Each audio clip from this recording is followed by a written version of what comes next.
উড়িয়ে দাও, উড়িয়ে দাও ইসরায়েলের পতাকা, ইসরায়েলের পতাকা জ্বালিয়ে দাও, উড়িয়ে দাও ইসরায়েলের পতাকা, জ্বালিয়ে দাও, উড়িয়ে দাও ইসরায়েলের পতাকা, জ্বালিয়ে দাও, উড়িয়ে দাও, জ্বালিয়ে দাও, উড়িয়ে দাও ইসরায়েলের পতাকা।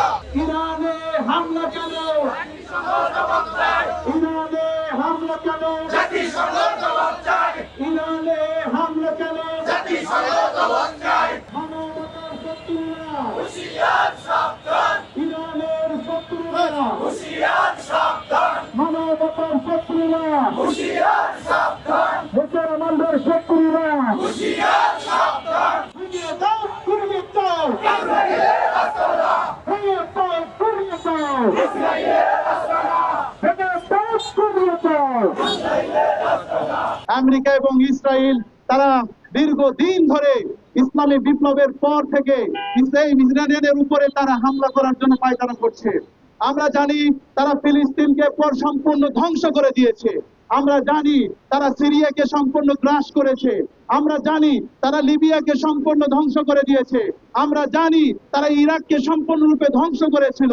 আমরা জানি তারা আজ লেবাননকে সম্পূর্ণরূপে ধ্বংস করে দিয়েছে।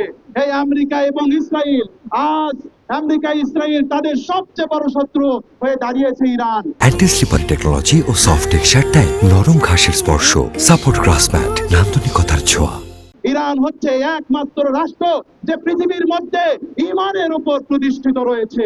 তারা এই ঈমানের উপর প্রতিষ্ঠিত থেকে আমেরিকা এবং ইসরায়েলের বিপক্ষে তারা দাঁড়িয়ে গিয়েছে। সংগ্রামী বন্ধুগণ, আমরা জানি আজকের এই যুদ্ধ কোনো রাজনৈতিক যুদ্ধ নয়, আজকের এই যুদ্ধ কোনো দেশে দেশে যুদ্ধ নয়, আজকের এই যুদ্ধ চলতেছে ঈমান এবং কুফরের যুদ্ধ। বলেন ঠিক কিনা?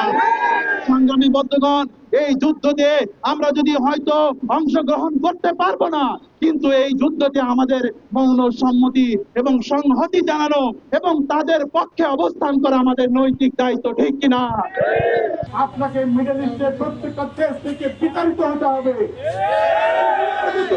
কুকুরের মতো লেজ গুটিয়ে বের হয়ে যেতে হবে। আপনার ক্ষমতাকে আর কেউ মেনে নেবে না, আপনার ক্ষমতা আর কেউ দেখতে চায় না, বিশ্বের কোন মানুষ আর মেনে নেবে না আপনার ক্ষমতা।